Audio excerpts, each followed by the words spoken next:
El Principito, de Antoine de Saint-Exupéry. A Leon Ward. Pido perdón a los niños por haber dedicado este libro a una persona mayor. Tengo una seria excusa. Esta persona mayor es el mejor amigo que tengo en el mundo. Tengo otra excusa. Esta persona mayor es capaz de entenderlo todo, hasta los libros para niños. Tengo una tercera excusa. Esta persona mayor vive en Francia, donde pasa hambre y frío. Verdaderamente necesita consuelo. Si todas esas excusas no bastasen, bien puedo dedicar este libro al niño que una vez fue esa persona mayor. Todos los mayores han sido primero niños, pero pocos lo recuerdan. Corrijo, pues, mi dedicatoria. A Leon Ward, cuando era niño. Capítulo 1.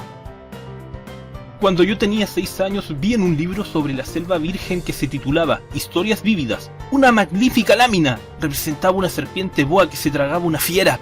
En el libro se afirmaba, la serpiente boa se traga su presa entera, sin masticarla. Luego ya no puede moverse y duerme durante los 6 meses que dura su digestión.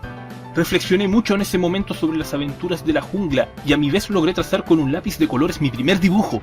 Mi dibujo número 1 era de esta manera. Enseñé mi obra de arte a las personas mayores y les pregunté si mis dibujos les daba miedo. ¿Por qué habría de asustar un sombrero? Me respondieron. Mi dibujo no representaba un sombrero, representaba una serpiente boa que digiere un elefante. Dibujé entonces el interior de la serpiente boa, a fin de que las personas mayores pudieran comprender. Siempre estas personas tienen necesidad de explicaciones. Mi dibujo número 2 era así. Las personas mayores me aconsejaban abandonar el dibujo de serpientes boas, ya fueran abiertas o cerradas, y poner más interés en la geografía, la historia, el cálculo y la gramática. De esta manera, a la edad de 6 años abandoné una magnífica carrera de pintor. Había quedado desilusionado por el fracaso de mis dibujos número 1 y número 2. Las personas mayores nunca pueden comprender algo por sí solas, y es muy aburrido para los niños tener que darles una y otra vez explicaciones. Tuve, pues, que elegir otro oficio, y aprendí a pilotear aviones. He volado un poco por todo el mundo, y la geografía, en efecto, me ha servido de mucho. Al primer vistazo podía distinguir perfectamente la China de Arizona. Esto es muy útil, sobre todo si se pierde uno durante la noche. A lo largo de mi vida he tenido multitud de contactos con multitud de gente seria.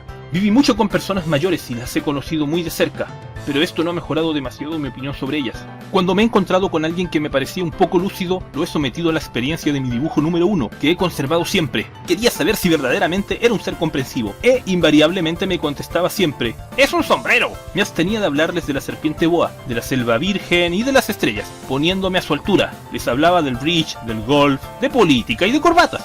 Y mi interlocutor se quedaba muy contento de conocer a un hombre tan razonable.